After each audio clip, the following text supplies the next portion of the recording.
Guerillashire podcast. You're bringing me views. Welcome again to Guerillashire. Well, today I am delighted to welcome Essex fan, sports content specialist and writer Richard Clarke. Also, perhaps better known as the Grumbler, and author of the fabulous book Last Wicket Stand, which, if you look at him, you will see behind him on his backdrop if you're watching this through video rather than just audio.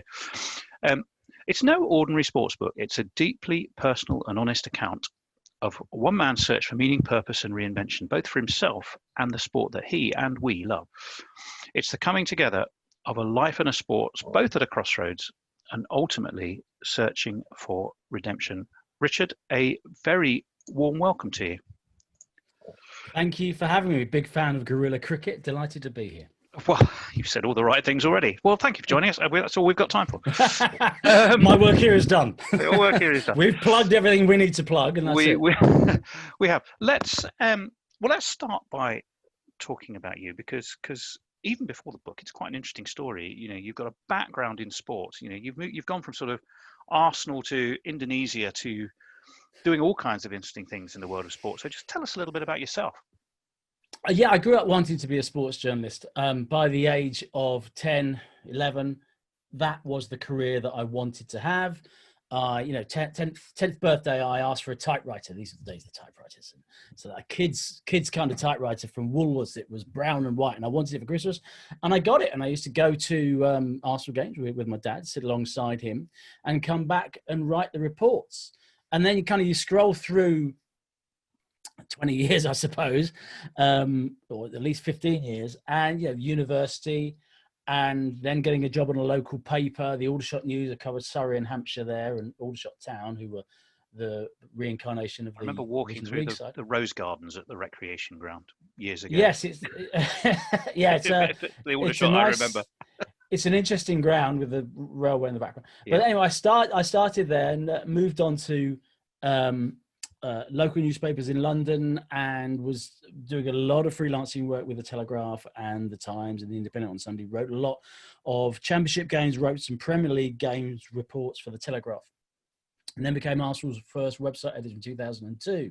So I'd gone from being that kid with the typewriter to the person who was writing the kind of official reports at games, and it was a nice evolution in that sense. And soon after, I was in charge of all the content. Obviously, social media didn't exist at this time. And so my job was to manage that evolution in the early days of the club. And I was in charge of all content, the program, the magazine, TV channel we had for a period of time. Then it turned into a TV show, the apps. So everything editorially, but most importantly, the editorial line, which is something that's very difficult for a club of that size. I left in 2015, moved to America to run the communications and digital media at a Major League Soccer club called the Colorado Rapids. So I moved there, came back. I didn't really want to come back, to be honest. The only thing I missed is cricket. Apart from that, cricket and my mum. In case she's listening. And I came back and have been freelancing since, doing a couple of years in Indonesia, working in football with the Indonesian League. And then I've done a couple of years working with the UAE League, all in content, telling your story the right way, developing social media, and doing what is a very important job that fans really love. Unfortunately, there's this battle between how much content should be commercialized and how much it should be club pravda, for want of a better phrase. And there's an important balance. But I've always got kindred spirit with the likes of the guerrilla crickets of this world, because I was a fanzine writer back in the day, and I see, fanzines, cricket blogs, or blogs in general, and then YouTube channels as a sort of evolution of fan culture and fan content. It's just the medium that's changed, really. So kind of that's where I've got to where I've got to a potted history career-wise. Okay, well, that's a great start. So tell us then a little bit about your lifelong love of Essex County Cricket Club. even before they were at Chelmsford, I think, from recollections in the book. I'm not quite that old. Oh, okay. But it was going so well. I mean, I was around 9 or 10, the time of the first win, the first trophy in 1979, obviously the B&H Cup against Surrey, and it was closely followed by the county championship. And that's a really key time. And I know with my work with football clubs in particular, that is an absolutely key time. That 8, 9, 10, 11 period. I mean, I remember there was a story about Brighton would be sending free of charge to any junior Seagull a Brighton shirt with their name on the background, with the name on the back, on their 8th birthday, because it was considered so important in the evolution of a fan. And I know even in cricket, the assumption is unless they've had some sort of contact by the time they leave primary school, been to a game or got some sort of affection, you're going to struggle to keep them as a fan. So that 79 period, we got good just at the time where I was thinking, okay, spectator sport is great. I'm into football, I'm into cricket, and Essex were fantastic. And not only were they a great side, but they had real character as well. Obviously, Gooch was my batting hero. Tried to stand upright like him and have the cradle arms at the crease. Failed to do so, but I was an opening bat. And turned into a wicketkeeper as well. So that's what I did. But there was really real character amongst the side. Gooch, Hardy coming in at 3, Keith Fletcher, the gnome with his winkle pickers, and that story behind that. Stuart Turner, his daughter went to my school. I played against his son, so he was relatively local. So these were heroes in a way that you could touch. I spoke a couple of times to Stuart Turner in the school grounds when he was picking up his kids, kind of thing, and that didn't happen with football.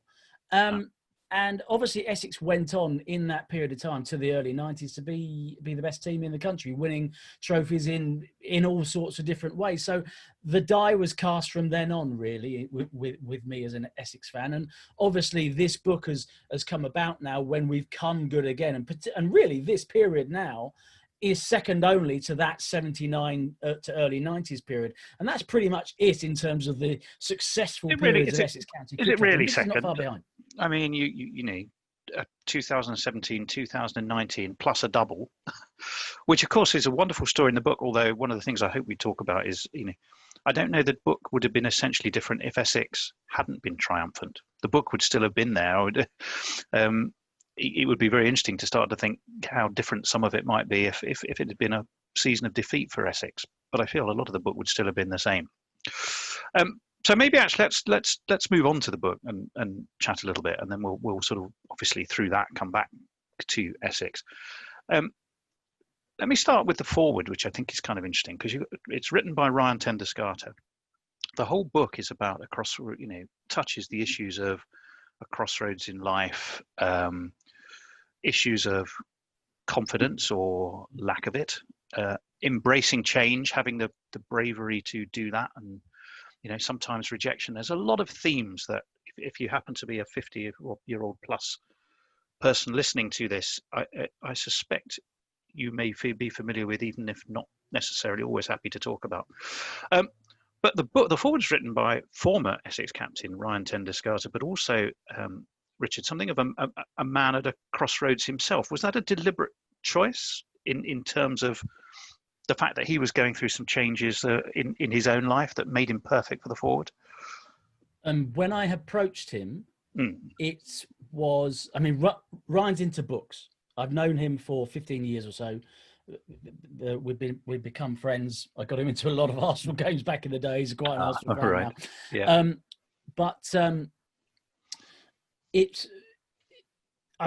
That's the journalist in me coming out. When I worked for local newspapers and national newspapers, we often had columnists where you had to, big name columnists where you made their circumstances fit a key line almost, or at least related their personal circumstances. It was a good fit because Ryan was turning 40. He just had twins. He was thinking about the end of his career, which you must do when you're 40. And in the end, he decided to step down. And these are elements of change. And even in that sense, his positivity surrounding stepping down from the captaincy, his first thought was, great, I can go and score some runs, because he hadn't scored as many as he wanted. He was thinking, okay, here's a change. Here's how I'm going to make it positive, and here's how I'm going to move forward. And that's probably why he's a successful professional sportsman. You know, and the likes of me are a little bit more, oh, hang on, what about this? Oh, that might go wrong. Oh, okay, what should we do here? Oh, I used to have that and I haven't got it anymore, and that doesn't make me feel any good. So that's in many ways showed the difference in personality and how sports people and athletes are different. Yeah, he's very kind to talk about you and the way he does, certainly, and he tees the book up quite splendidly in terms of exploring those themes. There's a line I found in the book that summed it up really beautifully, I think, for me. You said, my aim is to wrap important messages about feelings and emotions within narratives surrounding England's national sport at a time when its very existence is in doubt. Was it a kind of a perfect storm of the two things coming together? As you went through kind of crises of confidence, I suppose, in your own life, you found solace in following Essex, and then watched around you kind of seismic potential changes in the game that you had become so intimate with.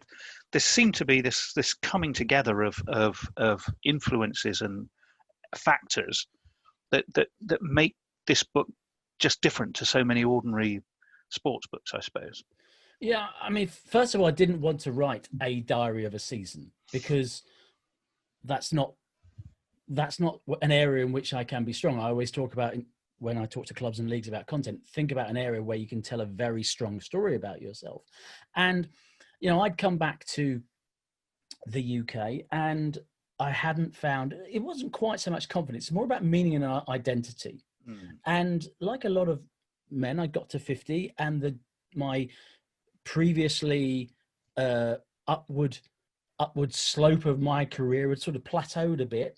And I was struggling to find a place in the working world that felt right for me. And I was there thinking, well, hang on, the world's telling me I've got to work till 65, even 70. Okay, but after 50, you're going to struggle to get a job full time, because people don't want to employ you. There's younger, cheaper options, and they want people who haven't done this stuff before. Okay, so what are you supposed to do with that 20 years bit? And I researched it more, and there's a chapter in the book about this.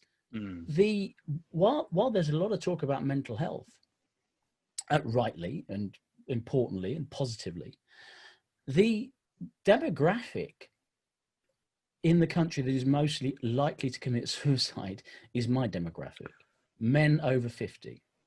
And that, for me, is because they lose purpose and meaning. It's not related to economic circumstances.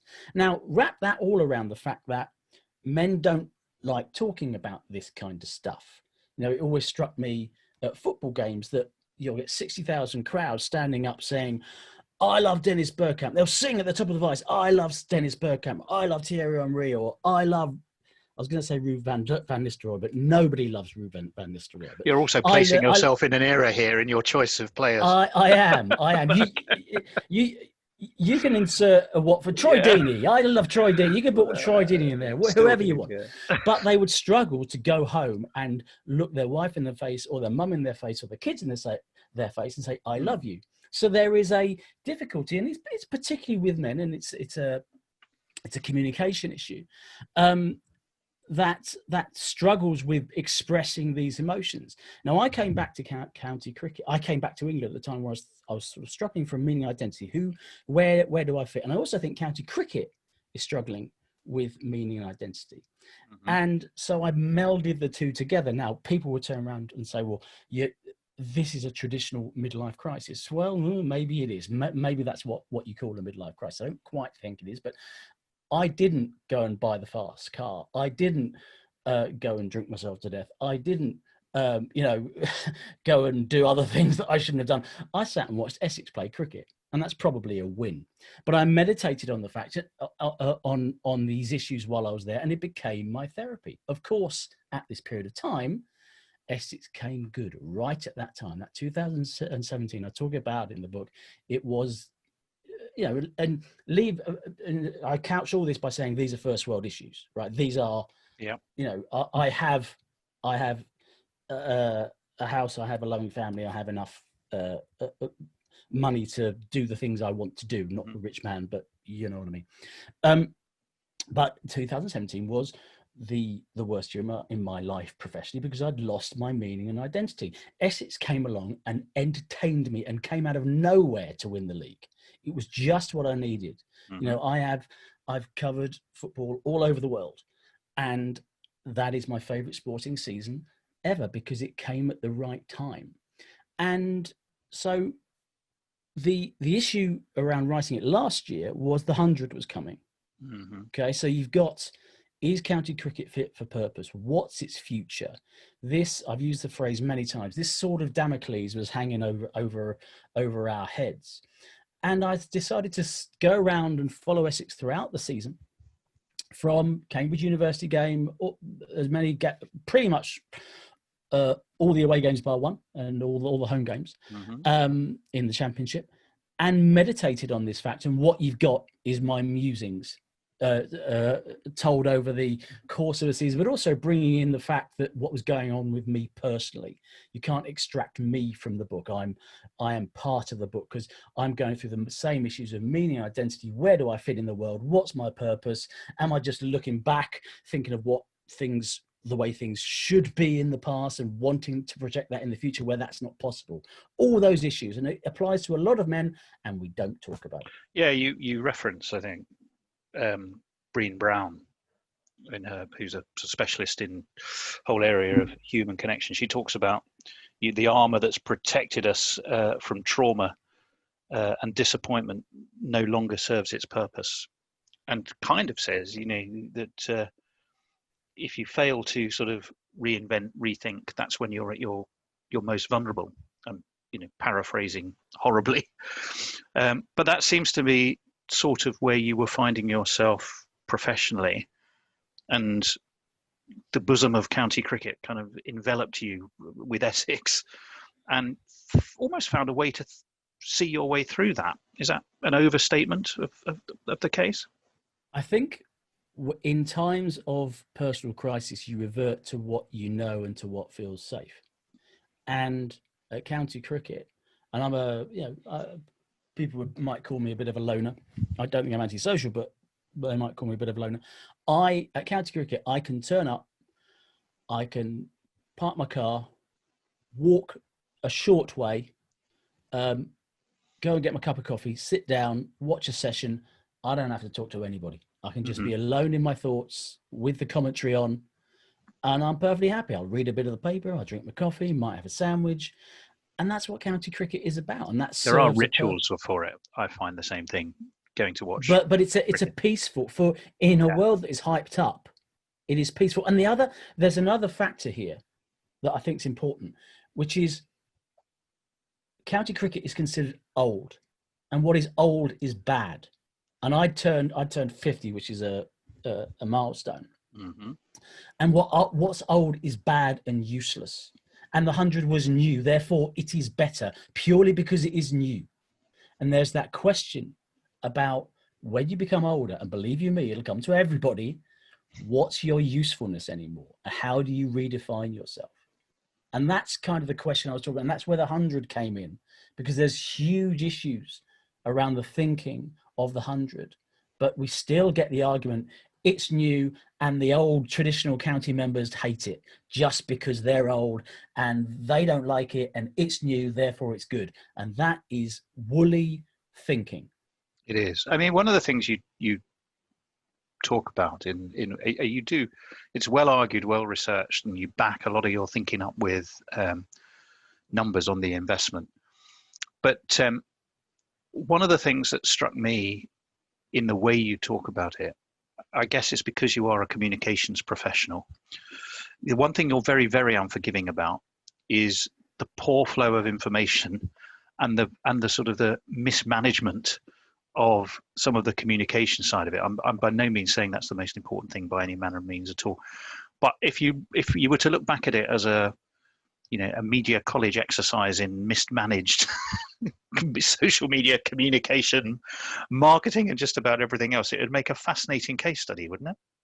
Yeah, I mean, you have to remember that sports fans are different to regular people in the way they moan about things. I mean, I called myself the grumbler on Twitter because it's a pastiche of members who literally want to moan about everything, and those people are out there. That there is a strata within county cricket membership that are curmudgeons, that are not embracing the future. That's absolutely true, but there are many of us who want to embrace change over the T20, for example. It's said so often, county fans didn't embrace the T20. Yes, they did. I was there. Yeah, me too. It was sold out when I was there. I was there, and they're just telling you a fib.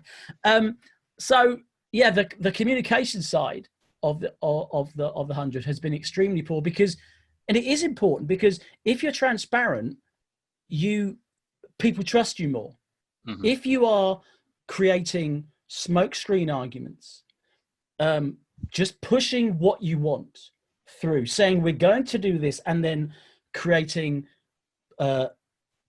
post-rationalized justifications, people are going to see through that. There's very intelligent people at the heart of cricket who will understand you're making this up as you go along.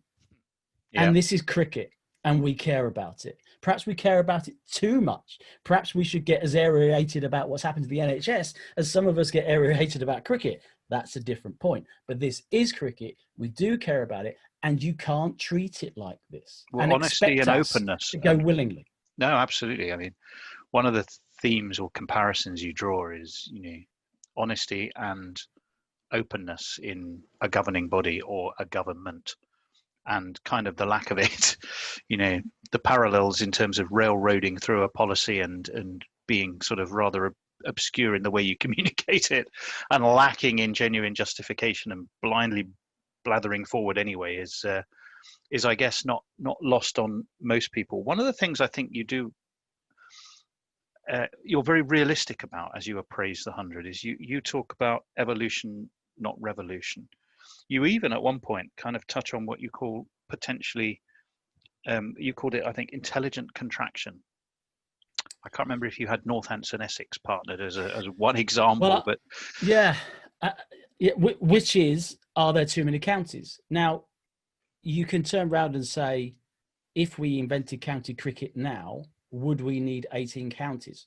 No, we wouldn't to fuel the England team. But at the same time, if we invented English football, we wouldn't need 92 teams. We wouldn't do it that way. So you can't extract the history from it. What I do argue, and what is a difficult place for county fans, and by the way, a lot of what I say can be considered as supporting the need for the 100. And I'm certainly pro-change. I'm just not pro this change. And we hadn't run out of ideas yet. There were enough green shoots of recovery to suggest that a risk such as this did not need to be taken. I'm pro-change, but change does not equal the 100. Anyway, with regard to intelligent contraction, that's the hardest thing in sport. And I'm not going to kill anyone for not taking that forward. But you are at the stage now where it's realistically being talked about. How do 18 counties, first-class counties, survive in red ball cricket?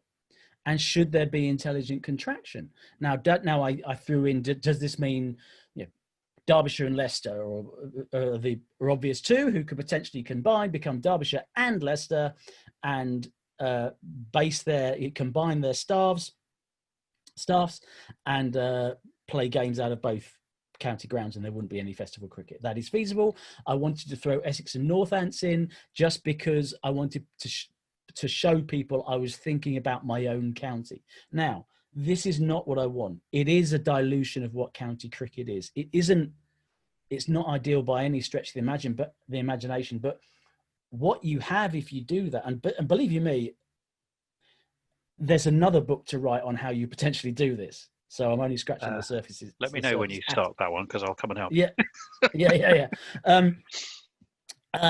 But my point is, you could combine. The question is, could you combine 6 counties into 3, and would that be enough? And would that retain enough of the history and tradition, which is what is holding up the sport literally at the moment in times of crisis?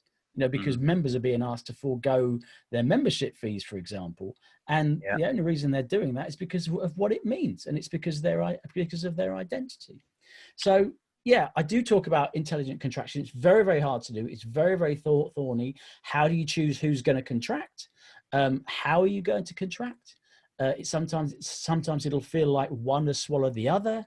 So that's extremely hard to do. But I'd like to have an open discussion about it, rather than this what's happened with the 100, which is essentially, it feels like it's going to be long-term contraction via short-term distraction. Oh, that's a good buzzword. I should have done that. Oh Lord, I could see that. I could see that on a lectern at a government briefing.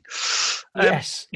I need 3 though, because Boris has 3. Well, Johnson has 3 in green and yellow. So as you were going around the grounds, watching ultimately Essex's triumph, I'm going to come back to that with a couple of questions, really. I mean, one is, were you most of the time just absorbed in the cricket you were watching, which was it was an interesting season in 2019, and came to a fascinating conclusion down there in Somerset, where both of our counties have had contrasting fortunes at the end of seasons. But were you sort of conscious were you lost in and absorbed in that to the extent where you kind of put other things to one side, or were you always slightly conscious that this project forward 5 years, I might not be doing this? Not because of anything happening to you, God forbid, but I mean the fact that the game might ultimately evolve to a point where watching cricket in that way might go away. Well, it was in the back of my mind, and I think I wrote about it at the start of the chapter on the 100, that I'd always done at the start of every year a back of a fag packet calculation about when I should buy my life membership. Yeah, you do. Yeah. Because I probably, there was a couple of benches I was deciding about in front of the pavilion. Which one am I going to spend my retirement in? This one or that one? Which one do I want my plaque on when I die? Because it was those sort of calculations that were going on in my head. And I think I wrote in the book, I've got to put that on hold now, because there's no guarantee that a team like Essex will be able to survive. And Ryan even talks about it in the forward. He even suggests that Essex are literally playing for their future at the moment, because they're not one of the test grounds. And and this is not a stated aim, it's just a fear that county fans have, that we are going towards 8 test match ground based super counties. The likes of Essex and Somerset are the big ones to miss out there, because they are very, very well supported, medium sized, vibrant, attractive counties. So they're the ones to miss out in many senses. So it was in the back of my mind, not the forefront of my mind. And it's interesting that there's about 3 or 4 books that have been written, or at least 2 or 3 books that have been written in the same way. I think Michael Henderson's written a book, and Duncan Hamilton has written a book that is a little bit Last Wicket Stand. They could have called those the Last Wicket Stand if they wanted to. And one of the reasons I changed made mine more personal is because I read The Last Summer by Duncan Hamilton. Oh, yeah. Right at the start, and I thought, blimey, he's a good writer. I'm gonna have a real struggle. I've got to make mine. He's a good talker different. Too. We've had him. We've had the pleasure of his company on our show, and he's fantastic. He's a lovely little talker, as Monty Python might have said. And the other thing, just to say, I actually put in as part of a wisdom competition to be in wisdom this year. They wanted a 500-word piece, and I wrote a piece about the the sanctuary, the salvation that county cricket offered to me in this period of time in which I was emotionally lost. And I didn't win. I thought, okay, I thought it was a good piece. I didn't win. It's on my blog now, on my Medium blog. And it turned out that Mark Lawson, the BBC guy, had written something very similar based on grief. Grief. I think his mother was ill. She may have died. I'm not sure. And a great sports journalist called Ian Ridley has written a book about going around county grounds because the loss of his wife, Vicky Orvis, who I knew. I know both of them, but I knew Vicky Orvis a little bit better. And so there is this emotional attachment to cricket that I'm not sure you get elsewhere, and that's what I'm tapping into. No, and you tap into it beautifully. Let me go back to a couple of other questions, and then we'll start to come on and talk a bit more about Essex as well. One was I sort of touched on earlier, is it was of course a season of triumph for Essex, but you didn't know that when it all started off. I think beaten only once, wasn't it? A thumping at Hampshire, which instead of something else we have in common. I like going to Hampshire and freezing what's its off, and I recall early one season with Middlesex. But obviously it did end up in triumph. Does that actually ultimately make any difference in a way to the book? Because the book is not just a straightforward account of, X scored X and Y scored Y and B had 5 for, although 5 for all the time seems to be Harmer's figures in just about every game he played in. But ultimately, I don't know that the book would have been substantially different had Essex succeeded or failed, because and that's what differentiates it, I think, from so many. I won't call them ordinary sports books because they all have their own merit for their own right. But there's a depth to this on that personal level that doesn't rely on the fact that Essex did well somehow. Well, I was going to write the book anyway. And bear in mind that, I wanted to write a book. It was my ambition to write a book. I was writing, and there's lots of pictures I took a picture every time of me. I actually wrote this book sitting in the stands with a laptop on my lap. Yeah. And there are pictures in the book of my laptop. Pretty much everywhere I went, I took a picture of my laptop, me facing the picture, and I made sure that the cover was a picture of people watching the picture. So that is important in terms of the success. So I was going to write it. I was going to pitch it as a book. The fact that we won the title made it me more determined to pitch it as a book. But I was just, I didn't negotiate any deal. I just said, yes, I'll take whatever you can give me. I just want to get this book out. I was a little bit later getting it out than I wanted, but the fact it was successful, I think it did help. Because, I nearly started the book. Had the coronavirus not happened, I was going to start the introduction of the book with the line, and I think I wrote it and then had to take it out, of course. This is a story of professional sporting success and personal failure. Okay, and it was a nice counterpoint in that issue, because the personal feelings were ones of failure, the professional ones were feelings of success, and I think that made me more determined to tell the story, because I thought it was a nice counterpoint in that sense. So it wasn't the success because I'll get a load of Essex fans buying this book because it's a memento of the season. Well, as you say, it's not that kind of book. It isn't like that. And I hope you do get lots of Essex fans buy it, but I hope it's not exclusively Essex fans, because it is a bigger subject and different. It's not just a fan book.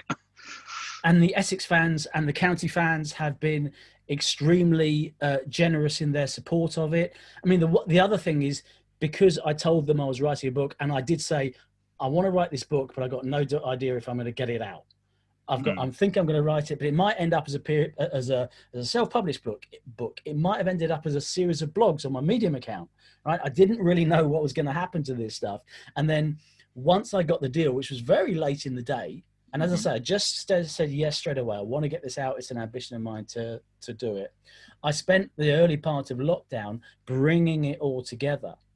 So, you know, I had a happy early lockdown in a sense, just because this had given me a purpose and a meaning that I'd been lacking. And part of the process of writing the book was, in a sense, not to be too twee and neat about it, an element of personal salvation. As you'll see at the end, no, I won't do that. I won't do a spoiler, but there was an element of doing this was a part of the regeneration that I talked about. The fact that I could fulfill a lifelong ambition, express myself as a journalist in a way that sometimes you struggle to do when you work for official sites, because you have to be hemmed in a little bit.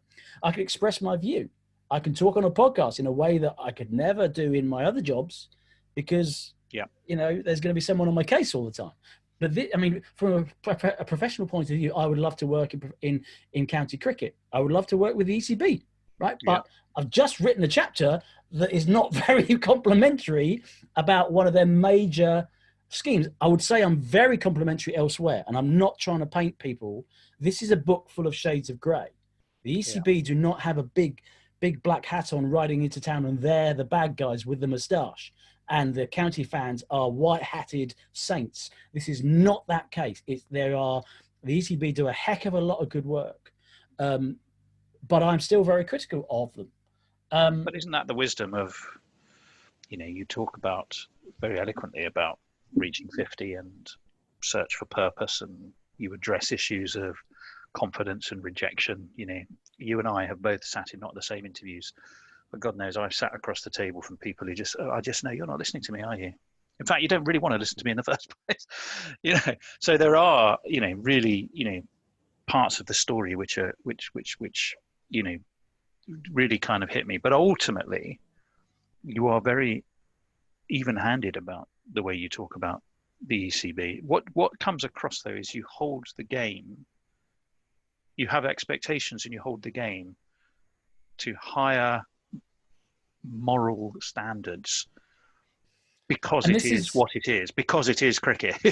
That you and what interested me is you don't. You know, I don't think you fell out of love with football, but you view it very differently, and you have different expectations because it is what it is.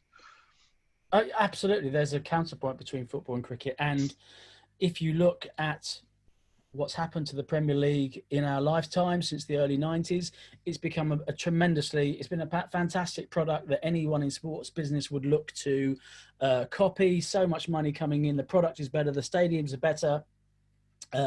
Internationally, it's shown around the world, everyone's interested, blah, blah, blah. Fantastic. There's a huge strata of people, maybe of our age, who have fallen out of love with it for all sorts of reasons. And okay, that you could say that's just part of getting old, and you're not important anymore because new is great and old is not great. But also, the other fact is, if you look what's happened to football, the majority of the money that's come in has not been spread around. Everything that has improved from a product level for the spectators, you know, the Sky coverage and the ticket and the ground experience, etc., you've had to pay through the nose for, and the money that it's generating is going into the hands of players who've become tremendously rich, and agents and executives, etc., etc. I don't want cricket to do the same thing. The chase for more money is not the answer. Yes, you need more money, but I don't want it to become football where the money has become such a negative. We needed more money to develop football stadiums. We needed more money for all sorts of reasons, coaching schemes, etc., all that kind of stuff. And we need that in cricket. But the chase for more money is not the answer. The chase for a better game, and a game that we can, certainly at cricket's level, a game that we can respect and that we can use as a life tool.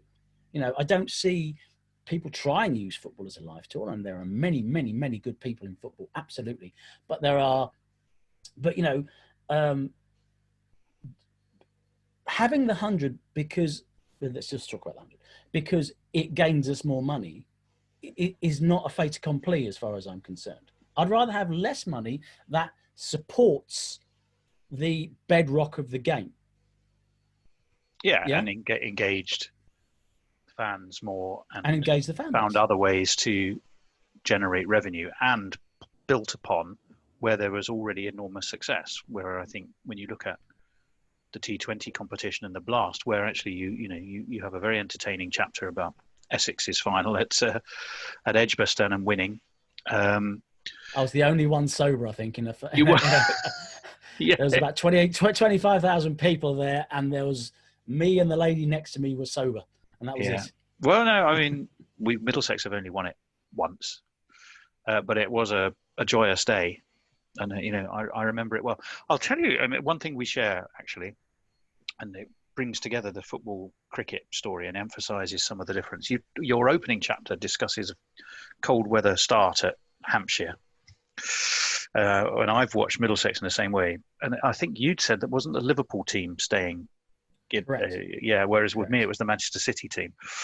So it was really interesting being in that hotel, and on our floor, top floor, where I was staying, was the Manchester City team. They kept themselves to themselves, Pep and the squad. They ate separately. I'd see the cars trundle past, the buffet cars trundle past, to deliver them all their own food. They never went near the bar. They never engaged with people. I did get in the lift with Tim Murter and what's his name, Sane and De Bruyne and a couple of others. Pressed the long lift button and they all got out and then laughed because I was so stupid.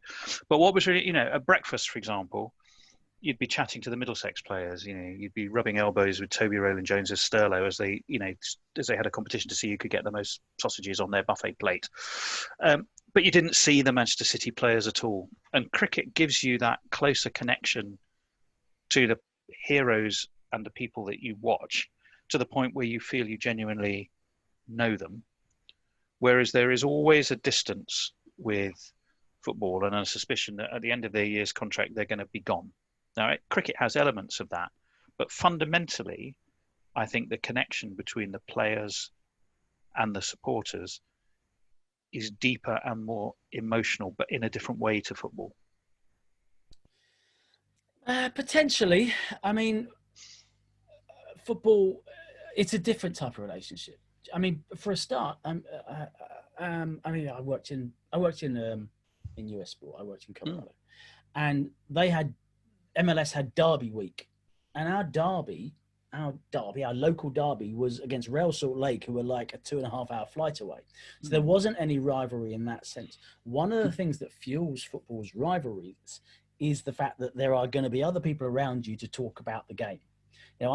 There's one thing that's been a shame about county cricket is there aren't enough fans. It isn't, you can't chat to people very much. I go out in my Essex hat.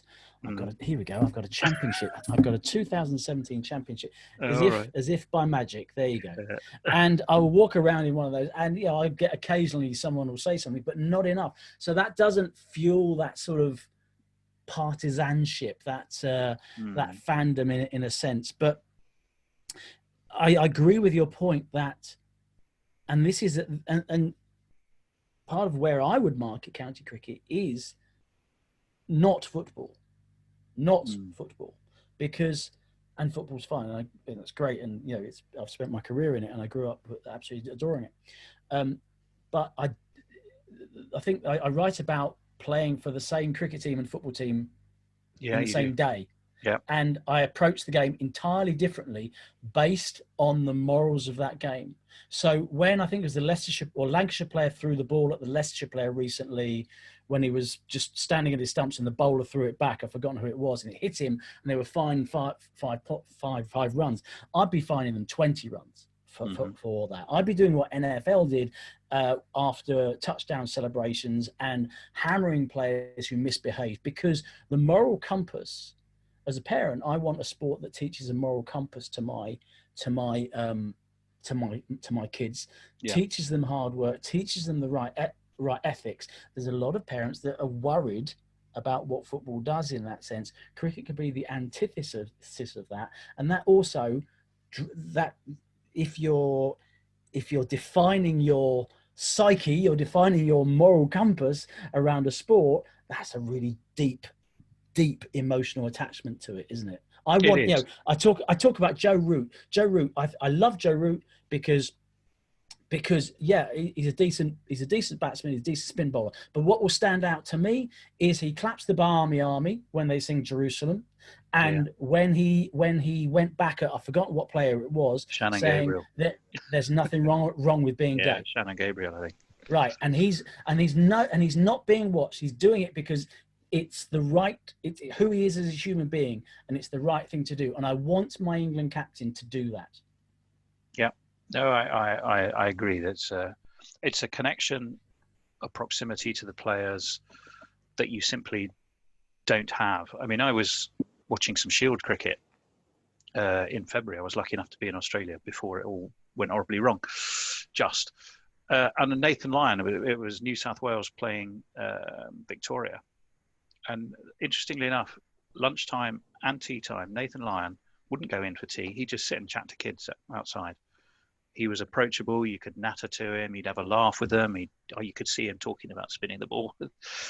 Completely open and available and accessible. And that accessibility for cricketers is not there with footballers. And I think somewhere there, that closeness is what is right at the core of cricket's brand that it can build from. And football has lost it, I fear, irretrievably, unless you go occasionally to watch Hampton and Richmond like I do, when obviously it's a bit different. But is it the Beverley? The Beavery, yes. The Beavery. I always watched say Beavery, Aldershot. but yes. I watched Aldershot draw 1-1 there in about 1992. Anyway, but no, that you're absolutely right. That proximity is crucial. I just done a piece for the cricket paper about the potential of going back to minor counties. And I was looking minor counties in a one-day tournament, and you're going to places like Exmouth or the ground in Shropshire, or Stone in Staffordshire, and they were grounds where it was deck chairs and men holding pints on the boundary, and Ian Botham and Viv Richards walking through to the crease. Talk about proximity, and that is absolutely crucial. You have to bear in mind as well that the fans have to take a responsibility. That if a football player was chatting to fans, there is, I don't want to stereotype everybody, but it has happened in the past where somebody's filming that and it ends up on a newspaper website, and they've said something they shouldn't have said. They've been a little bit too open, or someone's played a deliberate trick on them. That's the kind of space that exists these days. That's not categorizing all football fans as bad. It's a product of the interest in football and the hype around it. However, that's a space I don't want to be in. I just don't want to be in that space.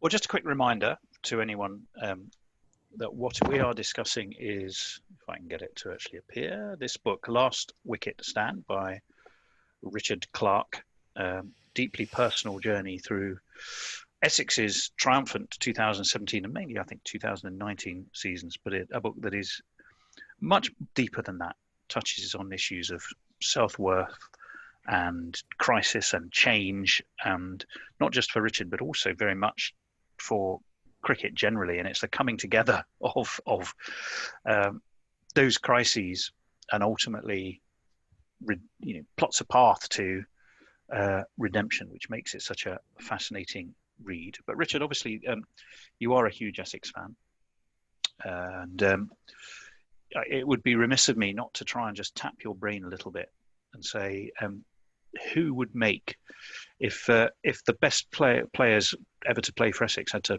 go out to face Australia at the Oval? Sadly, it's unlikely to be Chelmsford, but you never know. Who would make your Essex all-time 11? So we're talking an England Essex team or an Essex England team, basically. Correct. Right. But you're allowed. So, you are allowed one or two wild cards if you really want them. Okay. Well, I've got an all England Essex team, all English Essex team. Well, the easy ones are number 1 and 2 because we've got the highest English Test run scorer and the second highest English Test run scorer. So you have Graham Gooch and you have Alistair Cook. I love these two because obviously they score a barrel load of runs, but also they are yin and yang in a sense. One's a Ilford boy, West Ham fan, and one is a Bedford public school boy. But they both have based their success on pure hard work. No one's going to ever call them the most dashing batsman in the world, but it is about concentration, it is about preparation, it is about method. And I think there's a lot to learn from those two, and you only have to look in the scorebook. So Gooch and Cook, absolutely as number 1 and 2. Obviously both England captains. I have an England captain at number 3 in Nasser Hussain. Obviously 20,000 first class runs at 42. 10,000 list A. Perhaps he's not as loved as other England players at Essex, shall we say? Always been a little bit of a sandpaper type character. But careful, but yes. Sorry. I have to be careful with sandpaper. Yeah, sorry. Sorry. I was meaning abrasive, but not in a. Yeah, let's just move on. Everyone knows where I'm going with that. So I'm going to go for number 4. I'm going to go for Doug Insole. Obviously, only played the 9 tests for Essex. Sorry, the 9 tests for England, but was a long-serving Essex man, and the pavilion is named after him now. The person, it was either him or a guy called Johnny Douglas, who has a fantastic... Johnny Douglas, I'd love to get in for all sorts of reasons, but his runs aren't good enough at test level. He played took over 1,400 wickets for Essex, didn't he, Johnny Douglas? Well, yeah, but as a batsman, as a batsman. Not as a batsman, okay. Yeah. But we're talking test level. And he was sort of the 10s and the 1910s, the 1920s. Olympic gold-winning boxer, middleweight. And the silver medal, the guy he beat for the winning medal, said that his dad was the ref, which turned out to be untrue. Is this Johnny Douglas still we're talking about? This is Johnny Douglas. Yeah, and of course Johnny Douglas, right. It's Johnny Won't Hit Today, Douglas, JWHT Douglas, which is a fantastic nickname that came from the Australians. He also died in interesting circumstances. He drowned, didn't he? Well, he drowned on a ship in Denmark because I think he was involved in the wood trade. And what was happening is that two ships collided with each other, and the captains were brothers, and they were greeting each other. I think it was for Christmas. And I'm not sure if they got too close or what happened, but obviously, yes, it led to his sad demise. But I'm going to put Insole in for head of Douglas. Number 5, Keith Fletcher and captain.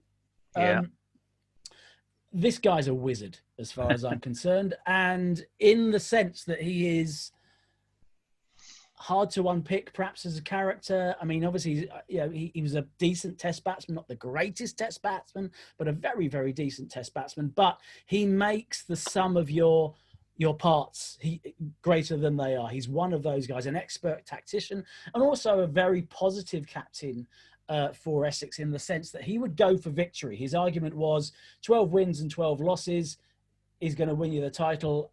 8 wins, 8 losses, 8 draws is not going to win you the title. So he bound that side together, led them very, very shrewd. He would be my captain every day of the week. Down at number 6, I've got Trevor Barnacle Bailey, another fantastic nickname. The Boyle. Yes, the Boyle. But I mean, he was a great all-round. He batted in all sorts of places. I'd put him down at 6. Obviously could bowl as well, so he's there as my all-rounder. But also a great servant to the club, acted as secretary and was captain. It really was sing the theme tune, write the theme tune, all that kind of stuff. Didn't he also rather sadly die in awful circumstances? I think it was to do with a fire. Yeah, it was. I think it was the effects of a fire from what I read. But that was only a few years ago. But he's a great servant to Essex County Cricket Club. The same way Doug Insole was as well. So, I've got him down at 6. Now, my wicketkeeper is James Foster. And I'm going to put a few wrongs right in this particular piece. James Foster should have won so many more caps. I think he was guilty of being picked a little bit too early. Sometimes that happens, and there were suggestions he wasn't as good enough bat as England wanted, and suddenly in this period of time we were sure that we were going to pick our wicket keepers because of how they batted, not their key skill, because of how they batted. And that's still true today. You see it with Jos Buttler in the first test against Pakistan. Didn't keep very well, but his batting gets him out of jail. Now, James Foster is what I would call a glove smith. He was beautiful behind the stumps. Yes, people will talk about Chris Reed in the same era. You can't touch James Foster. You've got James Foster and you've got Jack Russell. Those are the two, as far as I'm concerned, who are glovesmiths, and they are artists. Jack Russell's really an artist. James Foster is an artist behind the stumps as well. So he would be, and of course he did score runs. He did score runs so many times in the middle order with Essex. He and Ten Doeschate and others have absolutely held us together because the middle order hasn't done what it's supposed to have done. And incidentally, I should have had an honourable mention, maybe at 3 or 4 for Ravi Bopara, who I think would have been a half decent pick. I've omitted him. Down at 8, now my spinner, and yet again I'm righting a wrong here. I am going to go for the bon vivant that is Raymond East. You got Ray East. I thought. Now, Robin Hobbs is the obvious alternative. Obviously, leg spinner Robin Hobbs. He did play a few tests for England. Now, Ray East really should have been capped. He over 1,000 wickets for England. For Essex, and I'm not sure who would have been maybe the Edmonds and Embry period. A little bit before that as well. Wasn't he sort of partnered with David Ackfield? Weren't the two of them sort of twinning at either ends? Yeah, absolutely. But I'm talking about who kept him out of the England side, because I think he was very much deserving of an England cap. Put it this way: there's plenty of players not as good as Ray East that got capped for him. The other thing is, I'm thinking about the chemistry of the side. We know what he is. He was a joker, character, wasn't he? Yeah, keeping them together, and we love him for that reason. So I'm throwing him in because I'm righting a wrong, and I'm also going to right a wrong with my number 9, Stuart Turner. Now, I could have gone for all sorts of people. There's Mark Eilert to throw in. There's Neil Foster to throw in.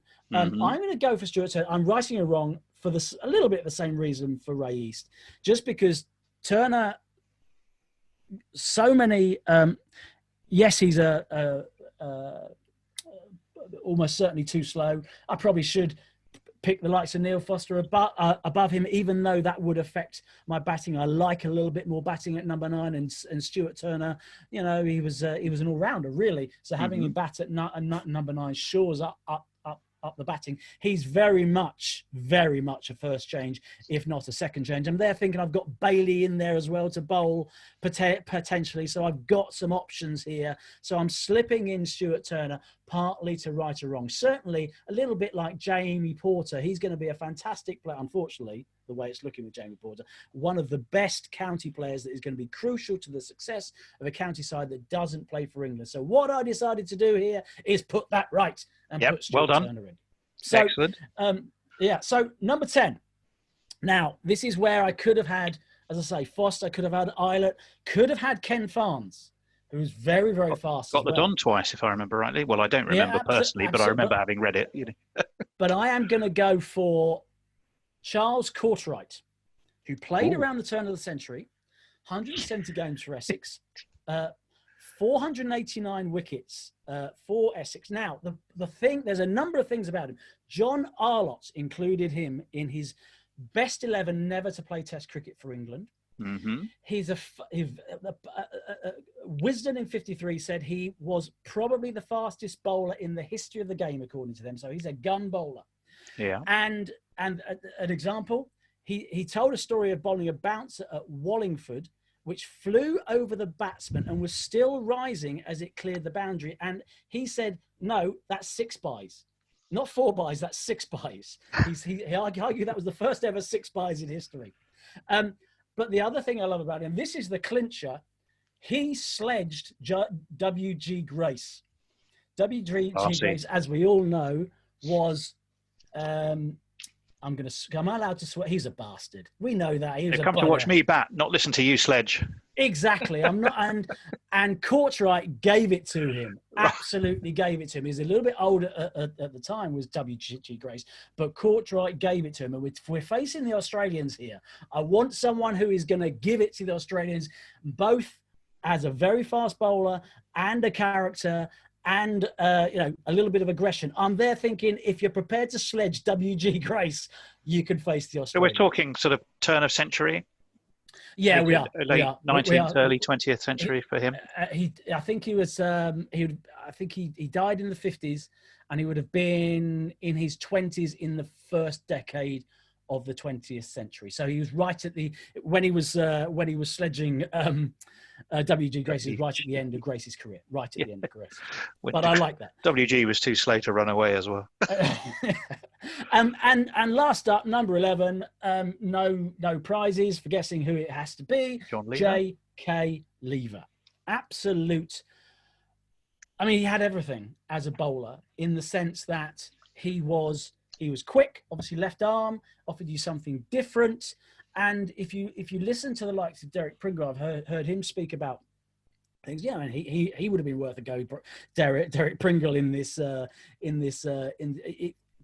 Pringle might have got in ahead of Turner. In fact, he probably should have done. I'm being romantic with Turner. But going back to Lever, Derek Pringle talks about Lever as the player who never moaned, who was always up for it and always performed. And you look at the longevity that John Lever had as a bowler, a fast bowler, in an interesting time to be a fast bowler, shall we say. Well, good figures when he did play for England too. 73 wickets or so, about 26. They're not shabby figures, are they, by Jove? He was a solid England player. Obviously towards South Africa, as Gooch did, always an asterisk on his career. A little bit of personal disappointment among many fans with regard to that. But apart from that, another great servant to Essex. So I've gone for a team with obviously some talent, some grit, some character. I'm righting a few wrongs, but I also want certain individuals to get it up the Australians. I'm looking at Courtwright to bounce them out, and I'm looking at Ray East to laugh them out. Yeah, well, you've managed to cover about 130 years of Essex history there, which I'm wearing well, aren't I? The hair's wearing well for 130 years. No mean effort. Well, look, so I'm going to read that back so we have that, just to be sure. You've had no surprises, I guess, at 1 and 2. It was, of course, Graham Gooch and Sir Alistair Cook. Nasser Hussain at 3, pointing to his number, I'm sure. Exactly, that's partly why I put it. Doug Insole. Was it Doug Insole who was it who secured the loan from Warwickshire? No, that was Trevor Bailey. That was Trevor Bailey did that, was it?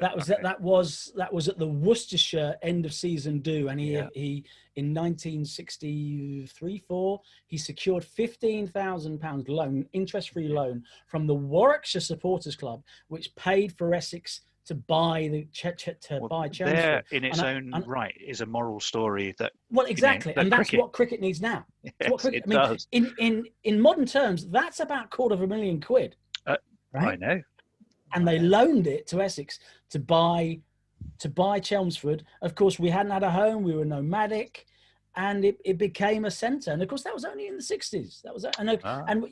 There's a crisis over cricket now. How are we going to survive?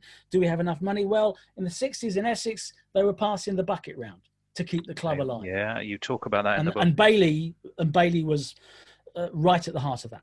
So you had Nasser Hussain, Doug Insole, Keith Fletcher. For some reason, I always think of him as not terribly popular up north, but I think that's Yorkshire. a whole. It's in the book. Yorkshire. That's a whole other story.